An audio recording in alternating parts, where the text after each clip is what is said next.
السلام علیکم دوستو، آپ کا اپنا خالد چشتی پروگرام شخصیات لے کے حاضر ہے۔ اور ہماری کوشش ہوتی ہے کہ شخصیات جو ہمارا پروگرام ہے اس میں روزانہ کوئی ایک بڑی شخصیت جو ہے نا اس کو ہم لے کر آگے ہیں۔ اور آج ہمارے ساتھ پاکستان کی کیا بلکہ بر صغیر کی بہت بڑی شخصیت محب النبی حضرت فخر الدین فخر جہان رحمۃ اللہ دہلوی کے گھرانے کے چشم و چراغ خواجہ اسرار الحق چشتی نظامی فخری موجود ہے۔ السلام علیکم۔ وعلیکم السلام۔ خیر صاحب، آپ نے ماشاء اللہ جب ہم دیکھتے ہیں بر صغیر میں ہمارا جو اس وقت مسلم بھی جتنے اسلام ہمارا پہلا ہے وہ ایک چشتیہ سلسلے سے یعنی کہ پہلا، اور اس حوالے سے جو ہم آج بات کریں گے، بات یہ ہے کہ تصوف کا جو اسٹارٹ ہے ہمارا یہ بر صغیر میں کہ کہاں سے اسٹارٹ ہوا؟ تصوف تو نبی کریم صلی اللہ علیہ وآلہ وسلم کے صحابہ جب دین لے کے پوری دنیا میں چلے جی جی اور انہوں نے اخلاق اور کردار سازی کا کام شروع کیا، تو دنیا کے جس جس کونے پہ وہ پہنچے انہوں نے اس کی بنیادیں رکھی۔ بر صغیر میں جو شہرت حاصل ہوئی وہ حضرت خواجہ معین الدین چشتی اجمیری جی غریب نواز سے، انہوں نے اجمیر شریف میں آ کے اپنا ڈیرا لگایا اور 90 لاکھ لوگوں کو مسلمان کیا۔ جی جی بلکہ میرے خیال یہ کریڈٹ جو ہے وہ اتنے انبیاء کرام بھی گزرے ان کی لسٹ میں بھی اتنا کریڈٹ نہیں ہے۔ یقیناً یہ شرف ہے ہم، نبی کریم صلی اللہ علیہ وآلہ وسلم کی امت کے اولیاء اکرام کا کہ انہوں نے وہ کام کیا جو شاید سابقین سے نہیں ہو پایا۔ یہ نبی کریم کی امت پر اللہ رب العزت کا خاص کرم اور نبی کی اپنی امت کے اولیاء اکرام پر خاص نگاہ کرم ہے۔ اور تصوف کے حوالے سے جب ہم بات کرتے ہیں تو چونکہ ہم جس خطے میں رہ رہے ہیں یہاں ہمارے کچھ علماء جو ہے ان کا عقیدہ کچھ ہوتا ہے، دوسرے علماء کا عقیدہ کچھ ہوتا ہے۔ ہم چونکہ کسی کے عقیدے کی بات تو کریں گے نہیں، ہم تو چونکہ جو تصوف ہے وہ تو ایسی بات ہے کہ جس کو دنیا کا ہر بندہ تسلیم اندر سے کر رہا ہوتا ہے، بے شک زبان سے اقرار کرے یا نہ کرے، کرتے ہیں کہ یار۔ تو اس کے بارے میں آپ روشنی ڈالیں کہ تصوف جو اصل اس کے جو لفظی معنی ہے یہ کیا ہے؟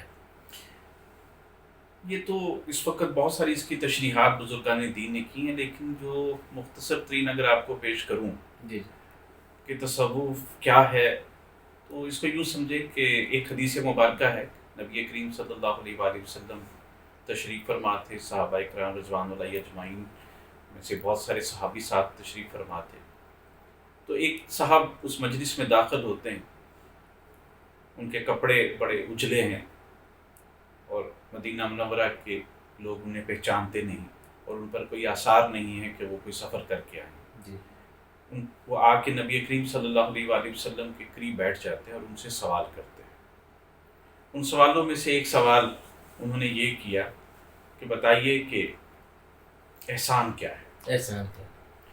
نبی کریم صلی اللہ علیہ وآلہ وسلم نے فرمایا کہ احسان یہ ہے کہ تم اللہ کی عبادت اس طرح کرو کہ جیسے تم اس کو دیکھ رہے ہو، ورنہ وہ تو تمہیں دیکھ ہی رہا۔ دیکھ ہی رہے۔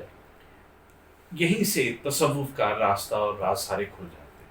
ٹھیک ہے۔ قرآن مجید میں اللہ نے فرمایا ہر جزاء الاحسان الا الاحسان، احسان کا بدلہ احسان۔ تو میں پہلے حصے کی تھوڑی سی تشریح پیش کر دوں۔ جی جی وہ جو شخصیت حاضر خدمت ہوئی وہ جناب جبرائیل علیہ السلام، ٹھیک ہے۔ جب انہوں نے سوال کیے اور حضور نے جواب دیے اور جب وہ تشریف لے گئے تو رسول اللہ صلی اللہ علیہ وآلہ وسلم نے بتایا کہ یہ صاحب جبرائیل تھے، وہ تمہیں تمہارا دین سکھانے آئے۔ اس میں اس ایک حدیث کو ہی اگر ہم لیں جی تو ہمیں جو بات سمجھ آئے گی کہ تصوف دراصل احسان ہے۔ احسان جب اللہ تعالیٰ کسی پر احسان کا ارادہ کرتا ہے تو اسے اپنے کسی بندہ خاص کی صحبت میں لے آتا ہے اور وہ اس کی صحبت میں رہ کے اپنے دل کی قدورتوں کو پاک کر کے قرب الہی کو پا لیتا ہے۔ اور اس حدیث میں جو بات سمجھ آتی ہے، جی جو احسان کی منزل بتائی گئی، جی جی تو اس کو سمجھ لیجئے کہ احسان یہ ہے کہ اللہ کی عبادت اس طرح کرو گویا تم اس کو دیکھ رہے، دیکھ رہے، ورنہ وہ تو تمہیں دیکھ دیکھ ہی رہے۔ تو احسان یافتہ وہ لوگ وہ ہیں جن کی یہی دو حالتیں ہیں۔ منتہی وہ ہیں جو اللہ کو سجدہ کرتے ہیں اس طرح کے اسے دیکھ رہے ہیں، اور جو منتہی نہیں ہیں ان کی قلبی حالت یہ ہے کہ اللہ انہیں دیکھ رہا ہے، اللہ نے اور اللہ کو دیکھنے کی اور اللہ کے قرب کو پانے کے لیے یہ صوفیہ اکرام دن رات کوشاں کر رہتے ہیں، عبادات کرتے ہیں، مجاہدات کرتے ہیں، اور ریاضتیں کرتے ہیں، تاکہ سینہ جو ہے وہ پاک ہو جائے، پاک ہو جائے۔ قلب پاک ہو جائے، اور یہ ہر طرح کی قدورتوں سے اور ہر طرح کی نفسانی خواہشات سے پاک ہو کے خالصتاً اللہ کے لیے ہو جائے۔ یاد رکھیے جو دل ہے یہ خانہ خدا ہے، خانہ خدا اس میں کسی غیر کی رہنے کی گنجائش نہیں، نہیں ہے۔ کسی بت کی بھی، وہ خواہشات کا بت ہو، وہ آپ کی تمناؤں کا بت ہو، وہ آپ کی نفسانی خواہشات کا بت ہو، وہ تکبر کا ہو، وہ ریا کا ہو، وہ حرص کا ہو، وہ ہوس کا ہو، جب کوئی ایک بت بھی آپ کے دل میں موجود رہے گا تو اس بات کو سمجھ لیجیے کہ یہ پھر دل ہوگا مگر خانہ خدا ہے۔ خانہ خدا نہیں ہے۔ اس دل کو خانہ خدا بنانے کے لیے اس کو پاک کرنا ہے، اس طرح سے پاک کرنا ہے کہ غیریت ختم ہو جائے اور صرف وہی ذات رہ جائے، پھر اس کی یہاں جلوہ گری ہو، پھر آپ اپنے محبوب کے جلووں کو اس میں دیکھ سکیں گے۔ یہی تصوف کی اصل پہچان۔ پہچان۔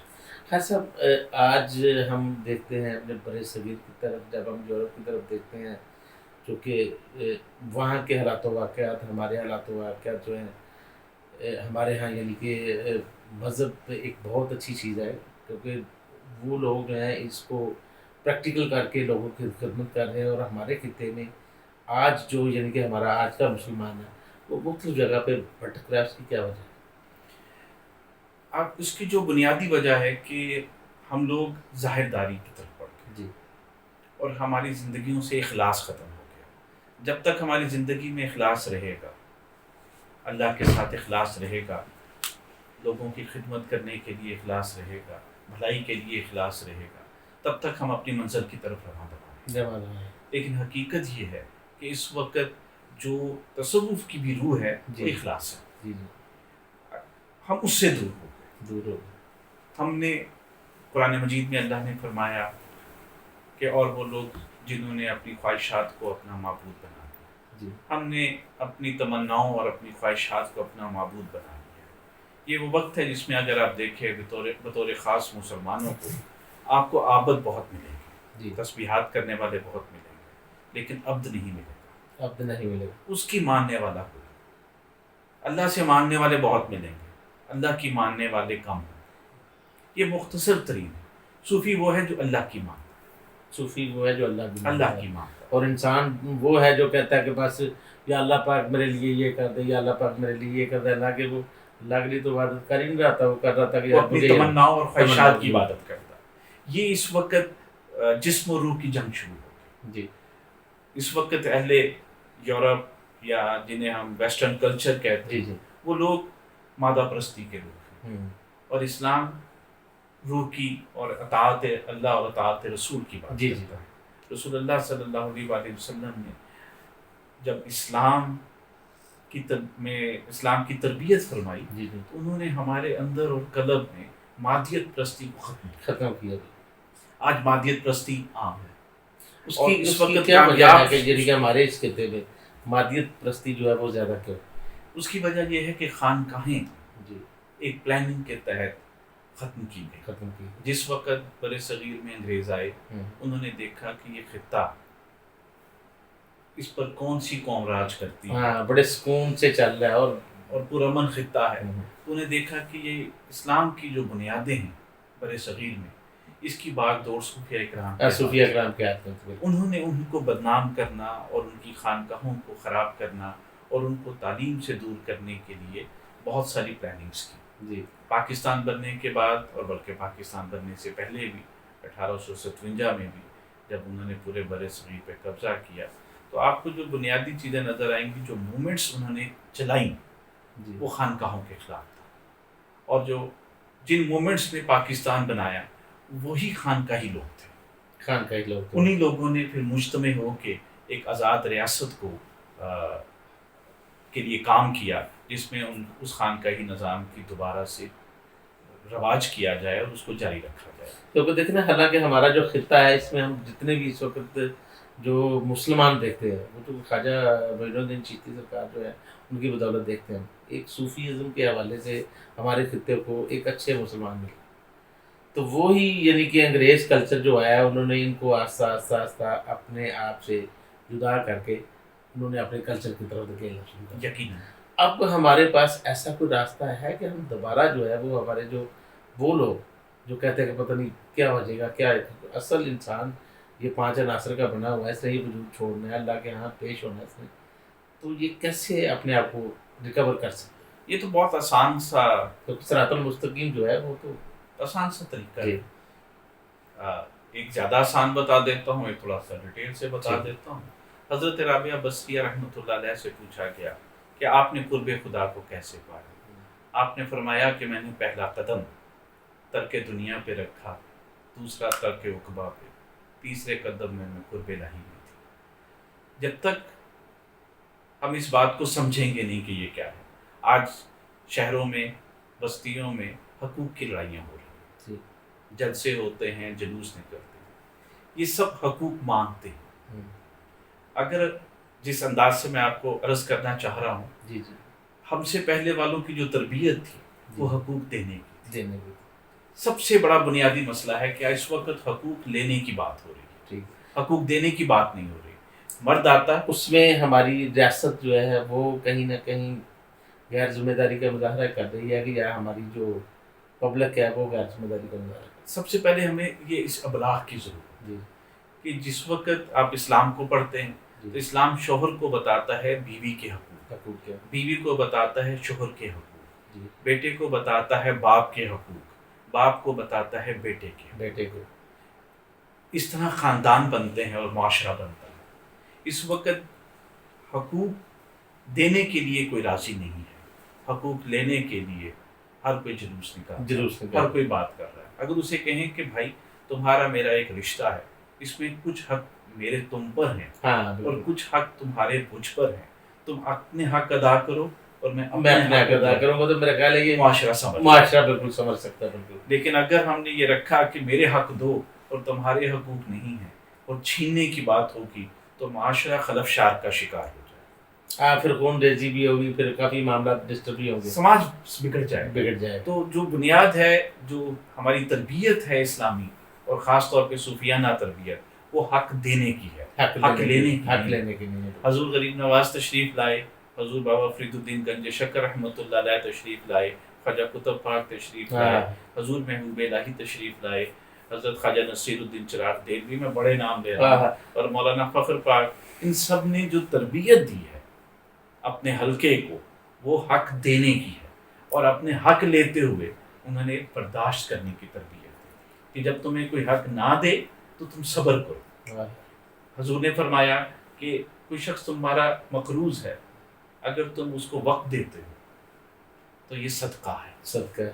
اور کیا ہی اچھا ہے کہ تم معاف کر دو. یہ حق دینے کی بات. حق تو اس کا ہے کہ اس نے واپس لینا ہے، واپس لینا. لیکن اس حق کو نبی کریم صلی اللہ علیہ وآلہ وسلم نے جو تربیت دی وہ یہ اس طرح دی کہ جب تک تم اسے تقاضا نہیں کرتے اس ارادے سے کہ میں اللہ تعالیٰ کے لیے ایک مجبور شخص کے لیے تقاضا نہیں کرتا، تو اس وہ صدقات میں لکھا جائے گا جتنی بھی رقم ہو. ہاں بالکل لکھی جائے گی. اور اگر معاف کر دے تو اس کے اجر کی کیا بات ہے. تو سمجھنے کی یہ بات ہے کہ ہماری تربیت حق دینے کی ہے.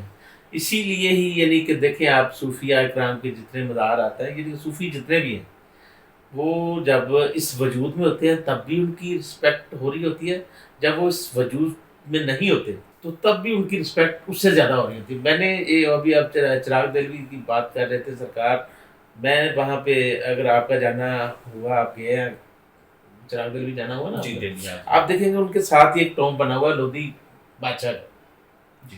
میں ڈاکومنٹری بنانے کے لیے گیا تو جب میں حضرت چراغ دہلوی گیا تو وہاں پر سکون ماحول اور رونق اتنی جتنا کو اندازہ نہیں. اور ساتھ جب میں گیا میں نے بولا یار یہ ایک وقت کا بادشاہ تھا، میں دیکھوں تو وہاں ایسے سناٹے چھائے ہوئے یعنی کہ دنیا میں ان کو بادشاہ تو ملی، یعنی کہ ان کا کردار کریکٹر صرف مادہ پرستی تھی. تو اس لیے میں نے کئی بادشاہ، اربوں خربوں بادشاہ پوری دنیا میں آئے بنے، آج ان کا نام و نشان بھی نہیں ہے. اس کی وجہ بھی یہی ہے کہ ان کا کردار جو ہے وہ ایک صحیح نہیں تھا. یعنی کہ دنیاوی تھا نا. صوفیزم کا جو کردار ہے وہ دنیاوی حوالے سے بھی ٹھیک ہوتا ہے, آخرت کے حوالے سے بھی ٹھیک ہوتا ہے.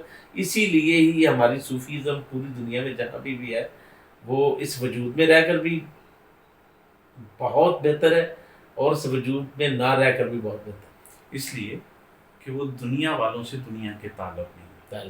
نہ ہی وہ خدا سے دنیا کے تعلق. وہ اس دنیا میں رہتے ہوئے بھی طلب خدا کرتے ہیں, اور جو دنیا ان کو میسر آتی ہے وہ دنیا کو لوٹا دیتے ہیں. یہ مین وجہ. اور اللہ کی بارگاہ سے بھی جو اس کو عنایات ہوتی ہیں, ان عنایات کو بھی وہ پروردگار کی تو فضل سے اور اس کے کرم سے اس کو مخلوق خدا میں بانٹتے ہیں. ہمیشہ بانٹنے والا آباد ہوتا ہے, آباد ہوتا اور چھیننے والا برباد ہوتا ہے. یہی وجہ ہے کہ یعنی کہ وہ بادشاہ جو ہوتے ہیں وہ بعد میں بادشاہ نہیں ختم ہو جاتے ہیں, اور جو بانٹنے والا ہے وہ بعد مرنے بھی. دیکھیں نا آج حضرت داتا گنج بخشو آپ دیکھتے ہیں, بابا فرید سرکار کو دیکھتے ہیں, خواجہ قطب بختیار کاکی رحمۃ اللہ علیہ کو دیکھتے ہیں, حضرت نظام الدین اولیاء کو دیکھتے ہیں, حضرت خواجہ معین الدین چشتی سرکار کو دیکھتے ہیں, تو یعنی کہ لاکھوں کی تعداد میں یعنی کہ آج بھی مجمع لگا ہوتا ہے 24 گھنٹے. میں کہتا ہوں کہ اتنا لنگر چل رہا ہوتا ہے, اتنا لنگر چل رہا ہوتا ہے, پتہ ہی نہیں کہاں سے یعنی کہ قدرت جو ہے نا وہ ایک نظام کو ڈیولپ کر رہی ہوتی ہے. یقین تو یہ خاص یعنی کہ ہے نا ایک سسٹم. یقیناً اللہ کے بندوں کا پورا نظام ہے. حضرت داتا کجویری رحمۃ اللہ علیہ نے اپنی کتاب میں فرمایا ہے کشف الماجوب میں کہ یہ دنیا اللہ والوں کے ملک ہے. اب یہ نظام تو انہیں کے ہاتھوں میں ہے. آج جو یعنی کہ ہمارے جو درگاہیں ہیں جیسے خانہ کعبہ ہے, ان کے خلاف اتنی سازشیں جو ہو رہی ہیں, کبھی لاک ڈاؤن کے چکر میں, کبھی کورونا کے چکر میں, یہ کب تک یعنی یہ ہمارے جو حالات و واقعات ہیں یہ اصل حقیقت کی طرف جائیں. اب تو خانہ کعبہ درگاہ نہیں, وہ بیت وہ اللہ تو ہے, پوری دنیا کا ایک مرکز ہے نا. لیکن جب اس میں چونکہ آ جی گیا جی تو اصلاح ضروری تھی. جی جی بالکل. خانہ کعبہ اللہ کا گھر ہے, اور جو جہاں تک مزارات کا تعلق ہے, میں اس پہ بہت حیران ہوتا ہوں کہ جہاں سے خیر پڑتی ہے ان دروازوں کو یہ بند کیوں کرنا چاہتے ہیں. ہاں کیوں کرنا چاہتے ہیں.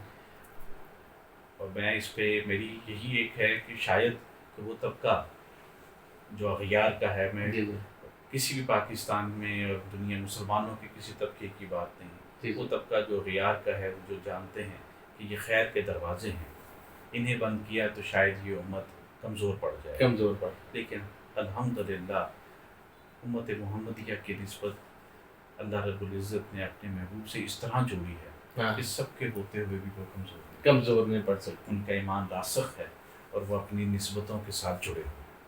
جی دوستو, اپنا خواجہ اسرار الحق چشتی صاحب کی گفتگو آپ نے سنی, بہت یعنی کہ لاجواب گفتگو, اور میرا دل یعنی کہ یہ چاہ رہا ہے کہ میں کئی گھنٹوں تک جو ہے نا حضور کی جو ہے نا گفتگو سنتا رہوں, کیونکہ ان کی باتوں میں اتنا زیادہ وزن ہے, اور ان کی باتیں سننے کے لیے میں نے دیکھا کہ لوگ پتہ نہیں کہاں کہاں سے صرف آ کر کہتے ہیں کہ اب ہمیں خواجہ صاحب جو ہے نا وہ تھوڑا سا ٹائم دیتے ہیں. ہماری خوش قسمتی آئیے دیکھیں کہ خواجہ صاحب نے ہمیں ایک انٹرویو کے لیے ٹائم دیا, یہ ان کی نوازش ہے ہمارے لیے.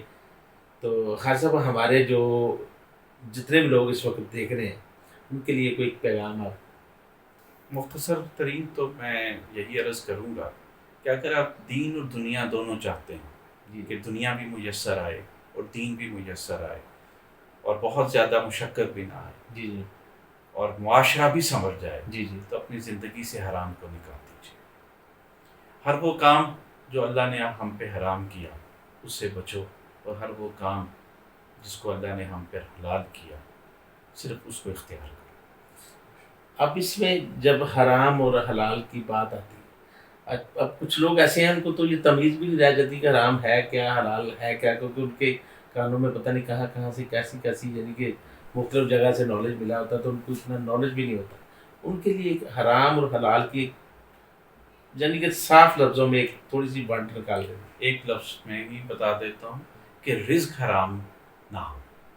رزق حلال ہوگا تو آپ کی نسلیں بھی بچ جائیں گی, کیونکہ ہر انسان خوراک پہ پلتا ہے. خوراک میں اس بنیادی چیز کو حلال ہونا چاہیے. آپ کی نمازیں بھی قبول, آپ کی عبادتیں بھی قبول, اور آپ کے سجدے بھی قبول, اور آپ کی اولاد بھی محفوظ ہوگی, اور معاشرہ بھی محفوظ ہوگا. ہمارے معاشرے میں اب حلال اور حرام کے کم از کم رزق کے معاملے میں تصور نہیں رہا۔ تصور نہیں۔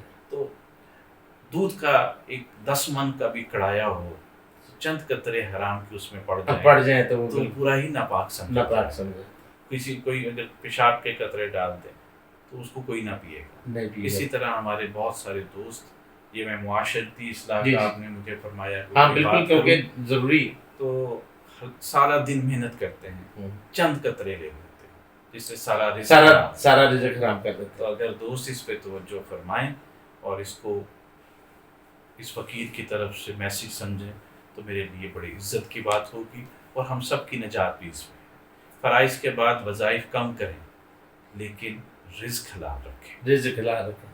تو چند سجدے بھی اللہ کی بارگاہ میں مقبول ہوں گے۔ لے جی دوستو، ہمارے پروگرام کا وقت ختم ہوا، پھر ہم ایک شخصیت کے ساتھ حاضر ہوں گے۔